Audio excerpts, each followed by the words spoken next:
একদিন সন্ধ্যাবেলায় অঞ্জলি বাথরুমে স্নান করছিল এবং তার সৎ ছেলে বিশাল তাকে লুকিয়ে লুকিয়ে দেখছিল। বাথরুমের দরজা পুরানো হওয়ার কারণে কিছুটা পচে গিয়েছিল, যার ফলে বিশাল সেই কাঠ খুঁড়ে খুঁড়ে একটি ছিদ্র তৈরি করে দেয়, আর সেই ছিদ্র দিয়ে সে প্রতিদিন তার মাকে স্নান করতে দেখত। এভাবেই কয়েক মাস কেটে যায় এবং অঞ্জলির এই বিষয়ে কোনো খবর ছিল না যে তার নিজের ছেলেই তাকে চুরি করে দেখছে। অঞ্জলি দেখতে খুব সুন্দর এবং আকর্ষণীয় মেয়ে ছিল। তার শরীর ছিল খুব ভালো, যা যে কাউকে আকর্ষণ করার জন্য যথেষ্ট ছিল। যেখানে তার ছেলে তাকে নগ্ন অবস্থায় স্নান করতে দেখে আরও বেশি অস্থির ও তৃষ্ণার্ত হয়ে উঠেছিল। বিশাল মনে মনে পরিকল্পনা করতে শুরু করেছিল যে কোনোভাবে তার নিজের মায়ের সাথে একবার সবকিছু করতে পারলে মনে খুব শান্তি মিলবে। কিন্তু অঞ্জলি সম্পর্কে তার সৎমা ছিল। তার বাবা এখন এই দুনিয়ায় ছিলেন না। কোনো গাড়ি দুর্ঘটনায় তার মৃত্যু হয়েছিল, তাই সে সরাসরি তার সাথে কিছু বলতে পারত না। তার ভয় ছিল যে যদি সে তার নিজের মাকে কিছু বলে তাহলে সে তার উপর রাগ করতে পারে, অথবা তার দাদাকে সব বলতে পারে, যার ফলে তার সম্মান ধূলিসাৎ হয়ে যাবে এবং দাদা তাকে বকবে তা আলাদা, আর কে জানে তার বাবা তার সম্পর্কে কি ভাববেন। এখন বিশাল এই বিষয়ে অনেক ভাবতে শুরু করেছিল, কিন্তু সে জানত না যে তার সৎ মাও একই জিনিস চাইছিল। তারপর একদিন খুব বৃষ্টি হচ্ছিল। যখন অঞ্জলি কাপড় ছাড়তে ছাদে গেল, তখন বিশাল তাকে তার কোলে তুলে নিল এবং ভালো বন্ধুরা, স্বাগত আপনাদের আমাদের আজকের গল্পে। বন্ধুরা, বিশাল প্রতিদিনের মতো তার মা অঞ্জলিকে লুকিয়ে লুকিয়ে দেখত। এই বিষয়ে অঞ্জলির কোনো জানা ছিল না। বিশাল এই বিষয়ে অনেক ভেবেছিল যে সে কিভাবে তার মাকে রাজি করবে। তারপর বিশাল তার ফোন থেকে একটি নকল আইডি তৈরি করেছিল এবং তাতে একটি মেয়ের ছবি দিয়েছিল। আর আইডি তৈরি করার পর সে তার নিজের মাকে একটি ফ্রেন্ড রিকোয়েস্ট পাঠিয়েছিল। অঞ্জলি বেশি বয়স্ক মহিলা ছিল না। অঞ্জলি যখন তার ফোনে ফ্রেন্ড রিকোয়েস্ট দেখল, তখন সে ভাবল একটি মেয়ের রিকোয়েস্ট এসেছে।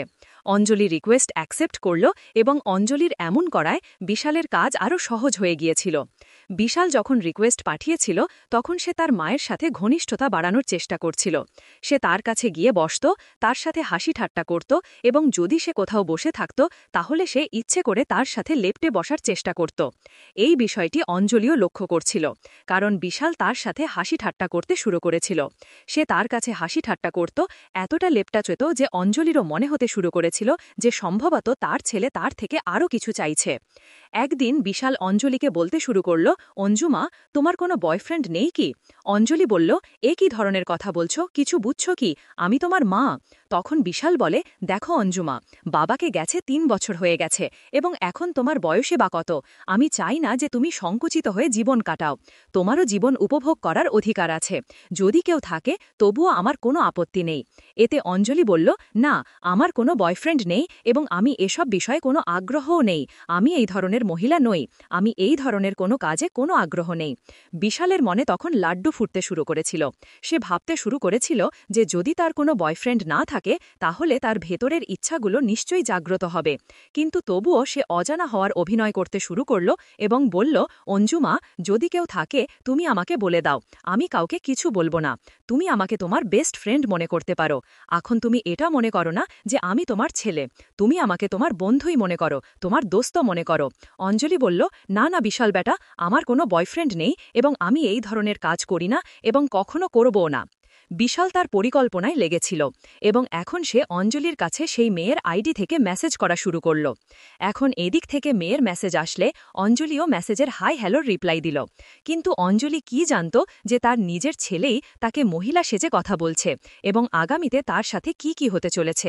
বিশাল অঞ্জলির সাথে মেসেজে কথা বলতে বলে, তোমার কোনো বয়ফ্রেন্ড আছে কি এবং তুমি কি কখনো কারোর সাথে সম্পর্ক স্থাপন করেছ? অঞ্জলি মানা করে দেয় এবং বলে, আমার এসব বিষয়ে কোনো আগ্রহ নেই।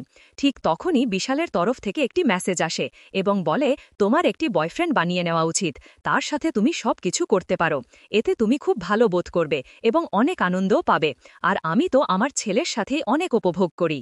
যখনই আমার ইচ্ছা হয় আমি আমার ছেলেকে আমার কাছে ডেকে নিই এবং তারপর আমরা মা ছেলে একসাথে সব কিছু করি। এই কথা শুনে অঞ্জলি বিস্মিত হয়ে জিজ্ঞাসা করল, তুমি কি তোমার নিজের ছেলের সাথে এসব করো? তখন ওই পাশ থেকে উত্তর এলো, হ্যাঁ, আমি আমার ছেলের সাথেই উপভোগ করি। বাইরের কোনো পুরুষ বা ছেলের উপর আমার বিশ্বাস নেই। কে জানে কখন কে প্রতারক হিসাবে বেরিয়ে আসবে। তাই আমি আমার নিজের ছেলেকেই বয়ফ্রেন্ড বানিয়েছি এবং তার সাথে অনেক উপভোগ করি। আমরা মা ছেলে যখনই ইচ্ছা করি একে অপরের সাথে উপভোগ করি এবং আমাদের জীবন এইভাবেই কাটাচ্ছি। বন্ধুরা, এখন অঞ্জলির মনেও এই ধরনের চিন্তা আসতে শুরু করেছিল। সেও ভাবতে শুরু করেছিল, যদি সেই মহিলা তার ছেলের সাথে এসব করতে পারে, তাহলে আমিও কেন আমার ছেলের সাথে এই ধরনের সম্পর্ক গড়ে তুলে দেখি না। যাই হোক, সে তো আমার সৎ ছেলে, কিন্তু নিজের ছেলেকে এটা বলার সাহস তার ছিল না। তাই এখন অঞ্জলিও তার ছেলের সাথে কিছুটা আলাদা ধরনের আচরণ করতে শুরু করেছিল এবং তার পরিবর্তিত আচরণ দেখে বিশালের মনেও লাড্ডু ফুটছিল। সে বুঝে গিয়েছিল যে আমার কথার তার ওপর প্রভাব পড়েছে। অঞ্জলিও এখন বিশালের কাছে এসে তাকে বলতো, জানাতো, তার সাথে ভালো ভালো কথাও বলতো, হাসি খুশিও শুরু করেছিল। এমনকি দুজনেই বেশ আটকে আটকে একে অপরের সাথে কথা বলতে শুরু করেছিল। অঞ্জলির মনে অনেক কিছু চলছিল। একদিন হঠাৎ বৃষ্টি এলো। ছাদে অঞ্জলি কাপড় শুকানোর জন্য রেখেছিল এবং অঞ্জলি দৌড়ে ছাদে গেল এবং যখন সে ছাদে পৌঁছাল তখন সে সব কাপড় নামিয়ে ফেলেছিল, কিন্তু একটি কাপড় দড়িতে আটকে গিয়েছিল। দড়িটি উঁচু হওয়ার কারণে অঞ্জলি অনেক চেষ্টা করছিল, কিন্তু সেই কাপড়টি বের করতে পারছিল না। তখন সে তার ছেলে বিশালকে ডাক দিল। বিশাল তৎক্ষণাৎ ছাদে পৌঁছাল। তখন অঞ্জলি তাকে বলল যে কাপড়টি তারে আটকে গেছে, তুমি একটু বের করে দাও। বিশাল বলল, আমি তোমাকে কোলে তুলে নিই এবং তুমি সেটি ভালো করে বের করে নাও। সে সুযোগ দেখে তৎক্ষণাৎ তার মাকে কোলে তুলে নিল এবং অঞ্জলি সেই কাপড়টি তার থেকে নামিয়ে ফেলল। এখন এই দুজন মা ছেলে একে অপরের খুব কাছাকাছি ছিল। ঠিক তখনই বিশাল অঞ্জলিকে এদিক ওদিক স্পর্শ করতে শুরু করল। তার সাথে আটকেলি খেলতে শুরু করল। অঞ্জলিও এর কোনো বিরোধিতা করল না। সেও তার সমর্থন দিল এবং দুজন মা ছেলের মধ্যে সেখানেই ছাদে বৃষ্টিতে সবকিছু হয়ে গেল, যা সম্ভবত হওয়া উচিত ছিল না। বন্ধুরা, এখন এই দুজন মা ছেলের মধ্যে যখন এই নোংরা খেলা শুরু হলো, তখন এটি একবারে কোথায় থামতে যাচ্ছিল। এখন এই দুজন মা ছেলে যখনই সুযোগ পেত তখনই একে অপরের সাথে উপভোগ করত। এভাবেই কিছু মাস কেটে গেল এবং পরে অঞ্জলি জানতে পারল যে সে প্রেগনেন্ট হয়ে গেছে এবং তার গর্ভে তারই ছেলের সন্তান বেড়ে উঠছে। এটি শুনে বিশালের পায়ের নিচ থেকে মাটি সরে গেল। সে ভয় পেয়ে গেল। তার মনে হল যে যদি এই কথা দাদাজিকে জানা যায় তবে খুব বেশি ডান্ডা পড়বে এবং মারও পড়বে, আর সমাজে এই কথা ফাঁস হয়ে গেলে খুব বদনামি হবে। সবাই বলবে যে তুমি নিজের মায়ের সাথে এসব করেছ। এখন এটাই দেখার বাকি ছিল। তখন তারা দুজন মিলে প্ল্যান করল যে এই শিশুটির অ্যাবর্শন করিয়ে নেবে। পরের দিন এই দুজন স্বামী স্ত্রী সেজে হাসপাতালে পৌঁছাল, কিন্তু হাসপাতাল স্টাফ অ্যাবর্শন করতে রাজি হল না। ডাক্তার স্পষ্টভাবে অস্বীকার করল যে আমরা এই ধরনের অ্যাবর্শন করি না। এটি শুনে দুজন মা ছেলে বেশ টেনশনে পড়ে গেল। এই দুজন মা ছেলের কাছে তাদের জীবন মৃত্যুর চেয়েও খারাপ লাগছিল। ওদিকে বিশাল ভিতরে ভিতরে কষ্ট পাচ্ছিল। তার মনে হচ্ছিল যে যদি এই কথা সবাই জানতে পারে তবে সমাজে তার ইজ্জত নষ্ট হয়ে যাবে এবং সে কারো সামনে মুখ দেখানোর যোগ্য থাকবে না। কোনোভাবে আমাকে আমার ইজ্জত বাঁচাতেই হবে। এখন এই লোকেরা একে একে অনেক জায়গায় চেষ্টা করল। যতদূর তাদের পরিচয় ছিল সেখানে তারা চেষ্টা করল, কিন্তু অ্যাবর্শনের জন্য কোনো হাসপাতাল রাজি হল না। যেখানেই তারা যেত প্রতিটি হাসপাতাল বলতো যে তুমি অন্য কাউকে নিয়ে এসো, তোমার বাড়ি থেকে কোনো সিনিয়র বা বড় কাউকে নিয়ে এসো। দিন কেটে যেতে লাগল। বিশাল এখন মনে মনে খুবই বিরক্ত হতে শুরু করেছিল এবং রেগে যেতে শুরু করেছিল। তখন বিশাল একটি প্ল্যান করল এবং তার মাকে বলল যে তুমি কাল আমার সাথে একটি নতুন জায়গায় যাবে, সেখানে আমি তোমাকে নিয়ে যাব। সেখানে তোমার অ্যাবর্শনও হয়ে যাবে এবং সহজেই আমরা এই সমস্যা থেকে মুক্তি পাব। অঞ্জলি পরের দিন বাড়ি থেকে পার্লার বলে বেরোল। কিছুক্ষণ পর বিশালও কলেজ বলে বেরিয়ে গেল। কিছু দূর গিয়ে দুজন মা ছেলে মিলিত হল। বিশাল অঞ্জলিকে বাইকে বসালো এবং তাকে জঙ্গলের দিকে নিয়ে যেতে লাগল। যখন তারা জঙ্গলের দিকে যাচ্ছিল তখন অঞ্জলি তাকে জিজ্ঞাসা করল যে এই পথ তো জঙ্গলের দিকে যাচ্ছে, আমরা কোথায় যাচ্ছি? তখন বিশাল বলল, চিন্তা করো না, যে হাসপাতালটি আছে তা একটু ছোট এবং এই জঙ্গল পার করলেই সামনে একটি হাসপাতাল আসবে। সেখানেই আমি তোমার অ্যাবর্শন করিয়ে দেব এবং সেখানেই আমাদের এই সমস্যার মূলও শেষ হয়ে যাবে। জঙ্গলের মাঝে তারা পৌঁছে গেল এবং একটি ধ্বংসাবশেষের মতো বাড়ি দেখা গেল। বিশাল সেখানেই গাড়ি থামাল এবং অঞ্জলিকে বলল, এখানেই নামো, ডাক্তার সাহেব এখনই আসছেন, এখানেই তারা আমাদের নিয়ে যাবে। দুজন সেখানেই বসে রইল। তখন বিশাল তাকে বলতে শুরু করল, এখন তো অ্যাবর্শন হতে চলেছে, তাহলে কেন আমরা আর একবার এনজয় করি না? অঞ্জলি কথা শুনে তাকে মানা করে দেয়। সে বলতে লাগল যে এখন আমরা এত বড় সমস্যার সাথে লড়াই করছি আর তোমার এনজয় করার ইচ্ছা জেগেছে, এসব এখন ঠিক নেই। কিন্তু বিশালের জিদের সামনে অঞ্জলিও হার মানল এবং এই দুই মা ছেলে সেখানেই ধ্বংসাবশেষে একে অপরের সাথে এনজয় করল।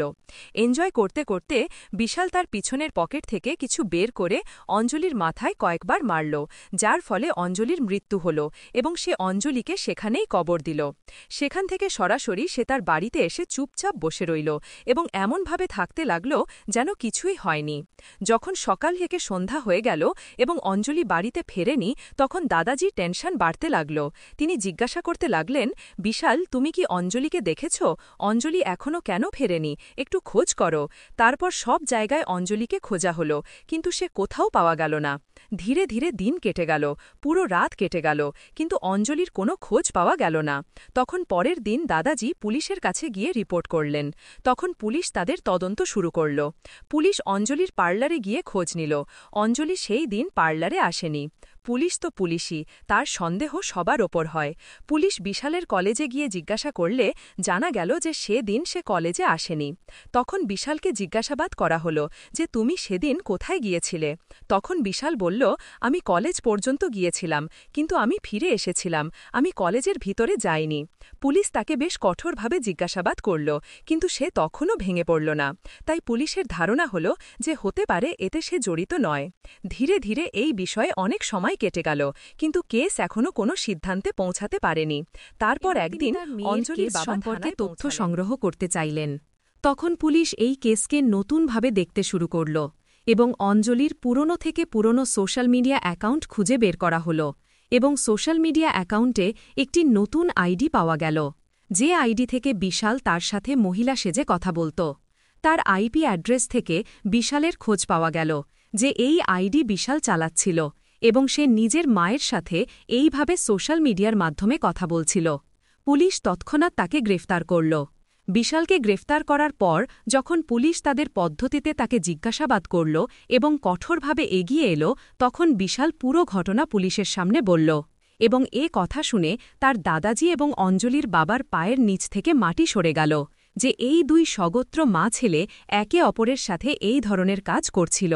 এবং যখন মা প্রেগনেন্ট হয়ে গেল, তখন সৎ ছেলেই মাকে মেরে ফেলল এবং তাকে কবরও দিল। বন্ধুরা, এই গল্পের উদ্দেশ্য কারও অনুভূতিতে আঘাত করা নয়, কোনো ধরনের অনৈতিকতা বা অশ্লীলতাকে উৎসাহিত করা নয়।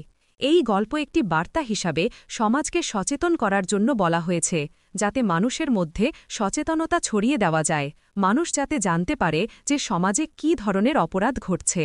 তাহলে বন্ধুরা, আজকের গল্প কি